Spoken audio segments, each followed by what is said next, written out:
Time now for sports on 104.7 The Cave. Here's Ned Reynolds. Mike, the intern, Ned Reynolds, in the studio. It's Wednesday. You know, I made an observation this year as far as the tournament is concerned because, of course, you know, I love K-State. And them being able to get as far as they could into the tournament, I was obviously a lot more invested than I normally am. Not to say that I don't watch it, but I watch it from a bracket standpoint. You know, you catch the marquee games. Oh, this is be a good matchup, et cetera, et cetera. But when you really have a team in there that you're like following, it feels like it lasts for a long, long time. You know, normally it starts and then, oh, God, the Final Four and it's the championship, it's over. But it seemed to me, at least from my perspective of having someone in there, it felt like this has been going on for months, but it comes to an end this week. Does indeed. As a matter of fact, it'll be next Monday is when it ends. The semifinals for both the men and the women are this weekend. And the odds are out. Now, nobody picked this Final Four, and I say nobody. The folks from the Four-Letter Network, I think they received something like 27 million ballots, or Final Four ballots, well, whole bracket ballots for that matter. 27 million of them, and 27 people had this right Final Four. No way. That's what I said. No way. I've got to see the documented proof of that. But that's what they said. Out of 27 million, I would have maybe two or maybe nobody. But 27 people? Well, we'll see. Anyway, UConn is playing Miami in one of the games, and UConn, which is the preeminent favorite to win the whole thing, is a 5-point pick over the Hurricanes. I don't know. Miami is pretty good. Jim Larrañaga does a great job, but to Hurley, who's coaching Connecticut now, they're both very, very smart individuals. Second game, San Diego State, the Aztecs, are rated as a 2-point pick over Florida Atlantic, and I do agree with that. San Diego State is a dark horse in this one. They play very good defense, and they play pressure face-to-face defense. They've been underrated coming out of the Mountain West Conference. I look for them to give not only Florida Atlantic, but to give whomever they might play in the championship if they get that far a really tough time. But we'll see what happens. The championship for the men is Saturday, and then the semifinals, I should say, are Saturday, and then the championship is Monday. The ladies are Friday and Sunday. So who do you have going in the finals in your mind right now? For this one, I'm going to go with UConn, and I'm going to go with San Diego State. I think that's the two favorite teams. That's probably what I would have picked. But you know what? If we're going by how we did, well, actually, I mean, I won my bracket, but I don't know how. It's because everyone else sucked worse than I did. So that's pretty much how that went down. NIT semifinals happened last night. Who won those? North Texas and Alabama Birmingham were the winners, and both games were 2 points. North Texas came from behind, beat Wisconsin 56-54. That did surprise me a little bit.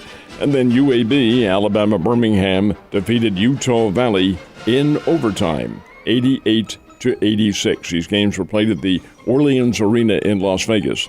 So, Mike, that sets up the title game, and this happens very, very, very rarely in any kind of championship competition. Both these teams are from the same conference. They're Conference USA. And when North Texas meets Alabama Birmingham, and that'll be tomorrow night, it'll be their fourth time they've played this year. That just simply does not happen. But that's the anomaly of tournament basketball. North Texas won twice in the regular season. Alabama Birmingham won the conference tournament, and now they're playing for a fourth time, and it'll be for the title of the NIT. That'll be tomorrow night. So last but not least, it looks like Jury is looking for a new women's basketball coach. Amy Egan, who's been coaching 3 years since Molly Miller left for Grand Canyon. Amy Egan is leaving the Drury team, and she's going to take the job at Lindenwood up in St. Louis. Now, you say, wait a minute, what is this? Leaving Drury for Lindenwood? Lindenwood, folks, is NCAA Division I. That's big time. They're playing in the Ohio Valley Conference. They are not eligible yet for a tournament play. You have to be in their division for 4 years before you're eligible, and Lindenwood is only in its second year. But still, she sees the opportunity, being a Division I program, to get into the alleged big time, it's Ohio Valley Conference, and to guide a team there.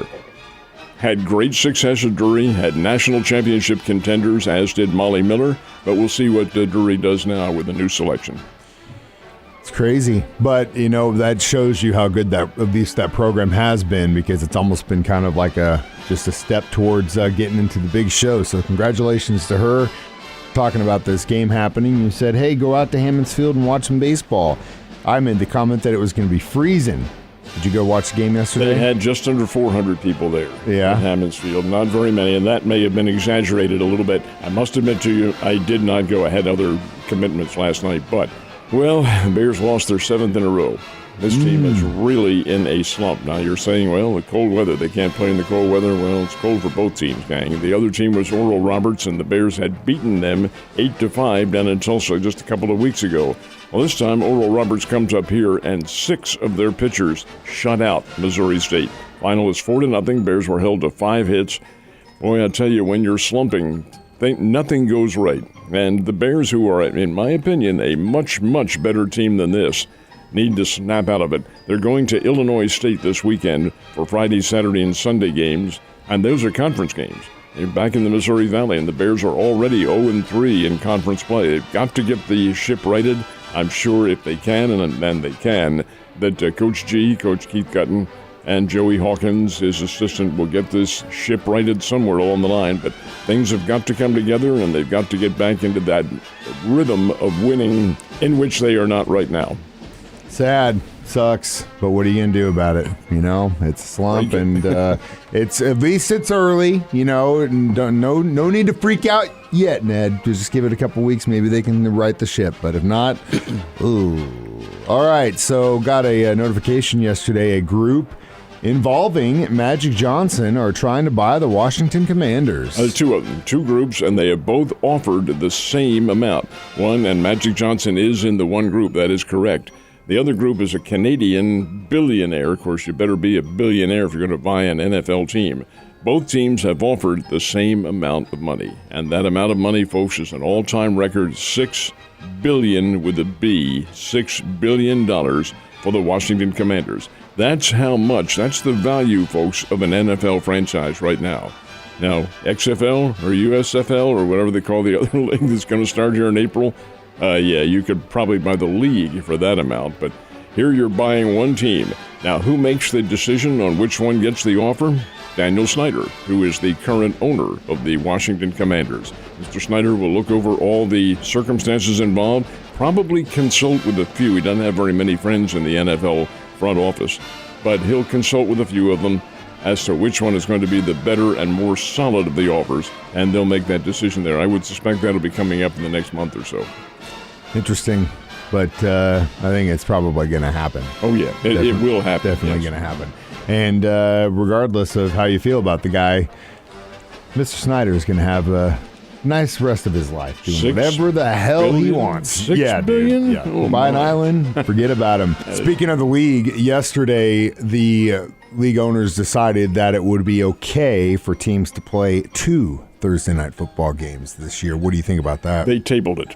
The owners did table that request, and it was bandied about and so forth and so on. And the reason they tabled it, they're going to make a decision on that probably within the next month or so when the schedule comes out. But they tabled it because some of the players, including Patrick Mahomes, voiced some objections to it.